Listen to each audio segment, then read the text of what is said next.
នេះខ្ញុំអនុញ្ញាតគ្រប់ជម្រាបសួរទៅកាន់សំណាក់ប្រិយមិត្តទាំងអស់គ្នាជាទីគោរពស្រឡាញ់វិលត្រឡប់មកវិញជាមួយនឹងនីតិកំសាន្តរបស់អេដមីនសាជាថ្មីម្ដងទៀតហើយប្រិយមិត្តទាំងអស់គ្នាថ្ងៃនេះអេដមីនមានសាររឿងថ្មីឲ្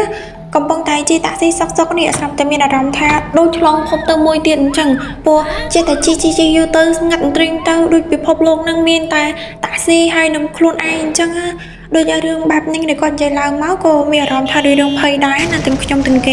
េបើមិនជាមានមិត្តភក្តិដែលគាត់ចូលចិត្តដើរលេងដាច់ជប់ទៅចូលចិត្តជិះតាក់ស៊ីម្នាក់ឯងអញ្ចឹងក៏ភ្លេចផ្ញើវីដេអូហ្នឹងឲ្យគាត់ស្ដាប់មកស្ដាប់ជុំគ្នាជាការកម្សាន្តនៅយប់នេះខ្ញុំធ្វើការរៀងជ្រុលមកបន្តិចណាពេលតែចេញពីធ្វើការហ្នឹងម៉ោងឡើង2យប់ហើយអញ្ចឹងហើយក៏បបាក់រហក្នុងការហៅតាក់ស៊ីឬមួយក៏ម៉ូតូអីផ្សេងៗព្រោះនៅកន្លែងខ្ញុំនេះខ្ញុំជួនកាលដើរមកដល់ផ្លូវបែរជា4នេះហើយទៅប្រឃើញប៉ុន្តែថ្ងៃនេះគឺអត់មានសោះហ្មងដល់មេចុះវាកាន់តែត្រជាក់ទៅខ្ញុំទ្រាំសឹងតាមបានណាកំពុងតែដើរល្អបដាហ្នឹងស្រាប់តែមានភ្លើងឡានមកពីក្រោយដល់ពេលមើលទៅឡានតាក់ស៊ីមែនខ្ញុំក៏បានគិតច្រើនដែរគ្រាន់តែខ្ញុំសង្ស័យថា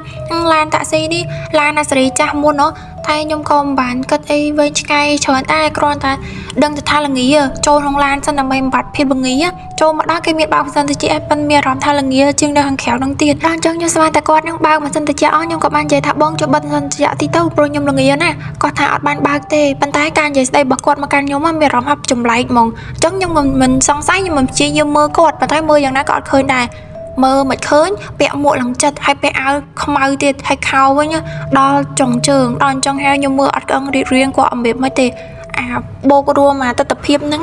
គួរឲ្យខ្លាចស្ងាត់ទៅខ្ញុំថាបងជួយជន់ឲ្យលឿនតិចទៅខ្ញុំប្រញាប់ទៅផ្ទះដោយពាក្យគេនិយាយចឹងថាតំណាងមើលឃើញមែនអង្គុយនៅក្នុងឡានសោះស្រាប់តែហឺបានលុយពេលហ្នឹងខ្ញុំអទៀតហើយខ្ញុំអត់បានគិតច្រើនទេលុយហ្នឹងយកមកដាក់ក្នុងកប៉ៅភ្លក់ហ្មងហើយអាពេលដែលខ្ញុំកំពុងអោនហឺនេះដោយរបៀបថាយើងកំពុងតែជិះលឿនណាស្រាប់តែបថយលបួនមកឡើងខ្លាំងហ្មងហើយលឺសូរសំឡេងខឹកដល់អញ្ចឹងហើយខ្ញុំក៏និយាយទៅខ្ញុំថាឡានបងឯងចាស់ហើយល្មមដូរគ្រឿងដូរអីហើយផ្លាស់ទៅដូរទៅឡានថ្មីទៅជិះឡានហ្នឹងមានភ្ញៀវណាគេចូលចិត្តជិះឡានបងទេដល់ខ្ញុំនិយាយមិនទាន់ចប់ផងហ្នឹងស្រាប់តែគាត់សើចហ្មងតែម្ដងនេះគាត់សើចដាក់ខ្ញុំមិនមែនសើចបែបស្រួលបួលទេណាសើចលេងលក្ខណៈបន្លាចយើងយកបដ ாய் ហើយមិនធម្មតាសើចទេណាគាត់ថែមទាំងបោកមកសម្ដីជាមួយនឹងពាក្យដែលចាក់ប្រធានហ្មងគាត់និយាយថាអញ្ចេះអូនយើងទិញរបស់គេយើងឲ្យលុយហើយចាំបើសិនជាយើងយកលុយគេនេះយើងយកអីទៅដូរវិញពេលហ្នឹងខ្ញុំគ្រាន់តែលឺចូលពាក្យហ្នឹងមកឃ្លានឹងភ្លាមខ្ញុំមានអារម្មណ៍ថានឹកឃើញទៅដល់លុយដែលខ្ញុំហូតហឺមិញណាហើយយកដាក់កប៉ៅណាហើយគាត់ថាមានសួរគេថាគេឲ្យយើងដល់ពេលខ្ញុំក៏លេចមើលខាងស្ដាំដៃខ្ញុំទៅ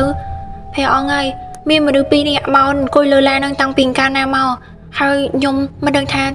ាទៅមុខឬក៏ទៅក្រោយទេព្រោះកំពុងតែជិះនៅលើឡានណាហើយពេលហ្នឹងសឡន់ពេកហ្នឹងក៏បើកកញ្ចក់ឡានបើកកញ្ចក់ក៏ចេញបើកទ្វារឡានក៏អត់រួចដល់អញ្ចឹងខ្ញុំភ័យខ្លាំងពេកនៅសឡន់ណាស្រែកយកនៅក្នុងឡានហ្នឹងហ្មងមានអារម្មណ៍ថានៅក្នុងឡានហ្នឹងមានតែខ្ញុំទេដែលជាមនុស្សឡានជិះយឺតដូចដៅសុកស្រាប់តែជួនលបួនឡើងលួនហ្មងស្ទុះសំដៅទៅបុកស្ពានហ្មងហើយបុកស្ពានហ្នឹងឡើងអាយ៉ាជាពីរហើយប៉ុន្តែអាឡានហ្នឹងវាកលជាប់លើស្ពានអត់ទាន់ធ្លាក់ទេពេលហ្នឹងខ្ញុំភ័យស្លន់ពេកខ្ញុំនឹកឃើញទៅដល់ជីតារបស់ខ្ញុំដែលគាត់ប្រាប់ថាពេលដែលជួបរឿងចង្រៃទាំងអស់ហ្នឹងឲ្យខ្ញុំហ្នឹងយកឈាមរបស់ខ្លួនឯងហ្នឹងយកទៅគូខ្វែងនៅកន្លែងណាមួយនៅក្នុងតំបន់ហ្នឹងដែលយើងគិតថាយើងអាចខ្វែងបានខ្ញុំខ្វែងនៅអាឡែងកៅអីអង្គុយឡាននៅខាងមុខហ្នឹងហើយខ្ញុំជេរយកហ្មងខ្ញុំថាយកលុយរបស់អ្នកឯងវិញទៅខ្ញុំអត់ចង់បានទេហើយខ្ញុំហូតលុយចេញពីកប៉ៅរបស់ខ្ញុំហើយជេរមកទំហឹងយកបដ ாய் ដល់ពេលគ្រាន់តែខ្ញុំតម្លាក់លុយហ្នឹងទៅក្រុមហើយខ្ញុំនិយាយបែបហ្នឹងហើយខ្ញុំធ្វើតាមក្បួនដែលជាតារបស់ខ្ញុំប្រាប់ហ្នឹងស្រាប់តែបានផលប៉ិតមែនលុយហ្នឹងស្រាប់តែហោះហើរនៅលើអាកាសហ្នឹងហើយឆេះទ្រុលហ្មងស្រាប់តែពេលហ្នឹងខ្ញុំមានអារម្មណ៍ថាដូចឃើញស្អីមួយដូចនៅក្នុងរឿងកុនអញ្ចឹងយើងទៅស្វីវទៅហ្មងព្រឹកឡើងនេះមកដឹងខ្លួនឯងដេកស្ប៉ាប់នៅកន្លែងគេមកតលេហ្នឹងហើយនៅខាងក្រោមស្ពានហ្នឹងខ្ញុំក៏បានកលេចមើល